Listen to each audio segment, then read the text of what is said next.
Dzień dobry szanownemu Państwu. Jest ciepło, słońce świeci. Dzisiaj usłyszałem, że ponoć jest to szkodliwe, jeżeli jest powyżej plus 40 stopni. No ale widocznie nam to nie szkodzi, bo czujemy się bardzo dobrze. Co Wam chciałem opowiedzieć? Ano chciałem Wam opowiedzieć znowu historię o miłości. Bo jak widzę, co ludzie wyprawiają, to przybrała mnie to o mdłości. Nawet to się trochę zrymowało, nie? Historie o miłości, które przyprawiają mnie o mdłości. Chyba nawet więcej niż o mdłości. Ale fakty są takie, jakie są. Poznaliśmy już tutaj sporo ludzi od tego czasu, kiedy tu mieszkamy, żyjemy. I ci ludzie mają wyobrażenie, którego ja sobie nie potrafię wyobrazić. A mianowicie chodzi tu przede wszystkim o mężczyzn. Zacznę o mężczyznach, o kobietach pewnie też coś będzie. A więc mężczyźni, którzy tutaj przybywają z Europy, najczęściej po około 2-3 dniach są ciężko zakochani w miejscowych kobietach. To nie jest żart. Oni potrzebują 2 do 3 dni i są kompletnie oczarowani, zakochani i pozwalają robić z siebie to wszystko, czego oczekują te kobiety. Są to przeważnie trochę starsi mężczyźni, najczęściej po 60. I pewnie się im nie można dziwić, że są oczarowani 20-kilkuletnimi kobietami. Pewnie dla nich to jest normalne. I pozwalają się okręcać wokół palca jak małe dzieci. Jak potem to wygląda?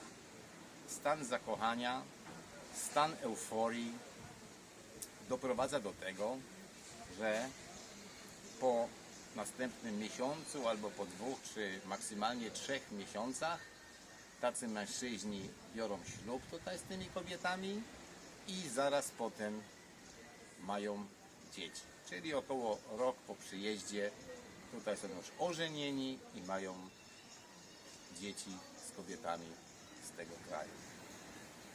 Tak naprawdę z tego, co my wiemy, z tego, co my dowiadujemy się od ludzi, którzy tu mieszkają i z którymi znamy się dobrze, te wszystkie związki mają na celu jedynie polepszenie sobie materialnego życia. Nie wiem, nie umiem tego zrozumieć, kiedy widzę tych mężczyzn, którzy po około 1,5 roku pobytu tutaj, czy 2 latach pobytu, zaczynają to wszystko rozumieć, ale wtedy jest już za późno. Oni już to wszystko zrobili, oni już dokonali największych głupot, jakie mogli dokonać i muszą po prostu żyć z tymi konsekwencjami. Mamy tu kontakt z jednym kolegą, to raczej bliski kontakt, dlatego też od niego w tym temacie dostajemy najwięcej informacji, ponieważ on sam w takiej sytuacji się znajduje. Ożenił się z kobietą, która miała 2 dzieci, teraz mają wspólne dziecko, chociaż ona mu obiecywała, że dzieci nie mogą mieć, bo ona już dzieci mieć nie może. Jest chora, ciężko i dzieci mieć nie może. Naturalnie zaraz była w ciąży i teraz on musi tego wszystkiego konsekwencje ponosić. To znaczy utrzymuje całą rodzinę, płaci za dom i jego życie zmieniło się o 180 stopni. Całe jego wyobrażenia o życiu, o wolności zostały odwrócone o 180 stopni. Wrócił do czegoś, czego nie chciał, do wariatkowa. I takich przypadków można cytować dziesiątki. My osobiście znamy takich ludzi przynajmniej 5 osób albo 6 osób. I każdy z nich po około 2 latach spędzonych w ten sposób pyta się, co ja mam teraz zrobić. A ja odpowiadam mu, a dlaczego ty nie myślałaś wcześniej, co robisz?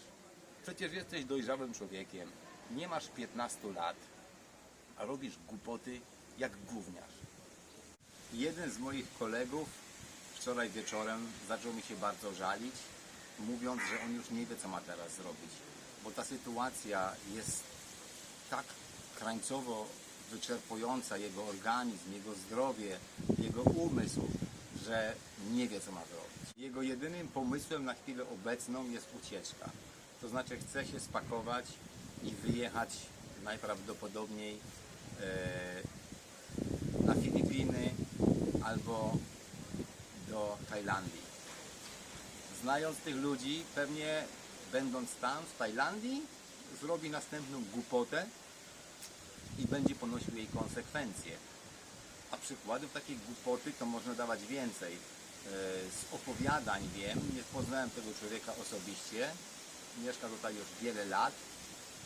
On już miał tutaj związki z wieloma kobietami i z tych związków posiada już 4 dzieci. I z tego, co orientuje się, on sam utrzymuje się z tego, co daje mu jego matka. Jeden mężczyzna, który ma ponad 60 lat, jest utrzymywany przez matkę i cieszy się życiem jak małe dziecko. Skąd taka głupota? Skąd taka niedojrzałość? Zastanawiam się i nie mogę dojść do żadnych konkluzji. Bo oglądając, co ci ludzie wyprawiają, to są sytuacje codzienne. To nie są wyjątki, że ktoś coś nie przemyślał, zrobił głupotę. Ja myślę, że ci ludzie przyjeżdżają tutaj, przylatują, nastawiając się na wielkie podboje miłosne, na szukanie wielkiej miłości. A to jest nieprawda. Oni tej wielkiej miłości tutaj nigdzie nie znajdą. No, następny przykład. Inny kolega przyjechał już tutaj w tamtym roku, w grudniu. Też szukał od samego początku kobiety, miejscowej kobiety. I co? Po tych kilku miesiącach, z tego co dowiedziałem się też wczoraj, następny pan, który będzie się żenił i będzie pełnią szczęścia rodzinnego żył przez następne kilka miesięcy do wielkiego stresu, do wielkich kłótni, do wielkich awantur. Bo jeśli ludzie myślą absolutnie innymi kategoriami, mają absolutnie inne cele życiowe, interesują ich 2 różne sprawy. Tu musimy zacząć choćby od bariery językowej. Jeśli mężczyzna przybywający z Europy, mówiący średnio po angielsku, ma związek z kobietą miejscową, która po angielsku mówi jeszcze gorzej, to moje pytanie brzmi, o czym oni ze sobą mogą rozmawiać? Co ich tak naprawdę łączy? Do czasu może łączyć, przypuszczam, prawdopodobnie tylko seks, ale życie to nie jest tylko seks. To są jeszcze rzeczy dotyczące dnia codziennego. I jeśli taki związek funkcjonuje przez kilka miesięcy fajnie, układając jego podstawy tylko na seksie, no to dobrze, ale co potem? Potem, jak zwykle, krzyki, awantury, stres i pytanie, co ja mam zrobić? A ja mam odpowiedź dla tych ludzi. Zastanówcie się, co robicie, ale wcześniej. Bo przybywacie tutaj, niszczycie sobie życie, a potem, nie wiedząc co macie robić, prawie wszyscy uciekacie z powrotem do Europy, w to samo miejsce, z którego uciekliście. Będąc już tam, znowu nie wiecie co macie robić. Znowu zaczynacie jęczeć, znowu zaczynacie się żalić i nie potraficie podjąć żadnej decyzji. Moja rada, a może wreszcie zacząć być mężczyzną, a może wreszcie zacząć myśleć jak odpowiedzialny mężczyzna, nie jak chłopiec w krótkich spodniach, nie jak gówniarz, ale może wreszcie jak dojrzały mężczyzna. Chciałbym, aby wielu dorosłych facetów zobaczyło to, co o was mówię, bo robicie sobie problemy, a potem jesteście żałośni. Ja staram się tym ludziom pomagać, wytłumaczyć. Moja małżonka robi tak samo. Ale to wszystko tak naprawdę jest jakby rzucanie kamieniami o ścianę. Możemy przerozmawiać z takimi ludźmi 2 godziny, 3 godziny, wytłumaczyć. Tak, ja to zmienię, to jest niedobre. I co robi? Wraca do tego samego. Ciągle i bez powrotu. A teraz pytanie. A co od tych mężczyzn oczekują te miejscowe kobiety? Ano niewiele, bo oczekują tylko pieniędzy i poprawy życia. Te kobiety, które z nimi się łączą, nie pochodzą z bogatych rodzin. Te, które pieniądze mają i szanują swoją tradycję, nie szukają kontaktów z przybyszami z Europy. Tak po prostu. Taka jest reguła i tak to wygląda. Tych kontaktów szukają kobiety, które chcą poprawić życie. Wyobraźcie sobie, że jeśli na przykład całe dotychczasowe życie musisz używać do prania bielizny, wszystkiego co masz, ubrań, tylko rąk, a nagle pojawia się książę z bajki, który daruje ci coś pięknego, czyli pralkę. I ten obowiązek już odpada. Zaczynasz po raz pierwszy poznawać rzeczy, których nigdy jako kobieta nie widziałaś. Sprzęt gospodarstwa domowego, masz duży telewizor z dostępem do internetu, do telewizji satelitarnej, masz wszystkie urządzenia potrzebne w domu, takie jak odkurzacz, pralka, o której mówiłem, lodówka. Dla tych kobiet to jest coś takiego po raz pierwszy w życiu.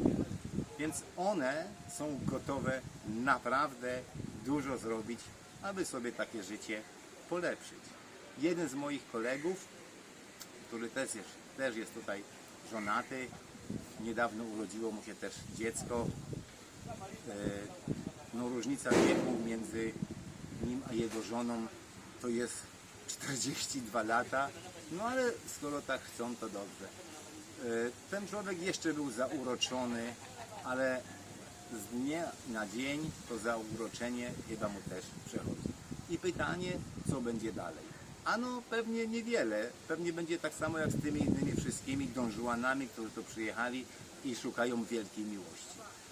Zapaliłem sobie papierosa, bo jak mam papierosa, to mi się zawsze lepiej opowiada, to już wam też stwierdziłem.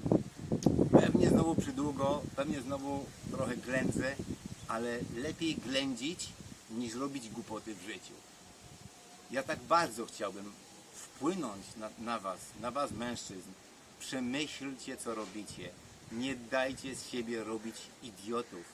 Nie marnujcie swojego życia, a przy okazji marnujecie je też komuś innemu. Bo potem, kiedy znikniecie z tego życia, to całe dobro, które przynieśliście, nie funkcjonuje już więcej. Więc obie strony są stratne, obie strony są zawiedzione tym, co się stało.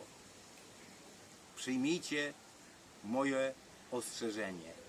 Nie wierzcie tym wszystkim ludziom, którzy opowiadają wam, że jak przyjedziecie na inny kontynent, to otrzymacie całe stado zakochanych w was bezinteresownie kobiet.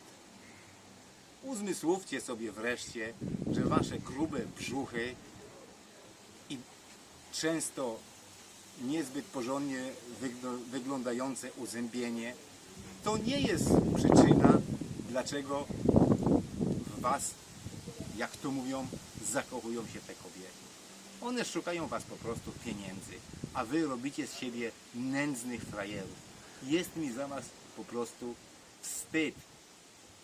Przyjmijcie przesłanie do was i zajmijcie się samym sobą, zmieńcie swoje życie, a nie róbcie głupot. Bo to, o czym myślicie, to, do czego namawiają was inni, to jest nieprawda. To absolutnie nie jest tak, jak wam ktoś to chce przedstawić. Trochę się wkurzyłem, trochę ponapieprzałem, ale widocznie trzeba tak zrobić, bo ktoś to musi zrobić. Bo ktoś musi mówić prawdę. A z tego, co widzę, jestem jedyną osobą przebywającą poza Europą, a konkretnie w Afryce, która mówi taką prawdę, jaka ona w rzeczywistości jest. Nie będę was oszukiwał, będzie zawsze to samo. Tym stwierdzeniem zakończę ten mój wykład na dzisiaj. Może to komuś coś przyniesie, może ktoś nie przegra swojego życia, może zrobi ktoś coś lepiej. Na pewno mu tego życzę. Powodzenia dla was wszystkich, trzymajcie się zdrowo i do usłyszenia.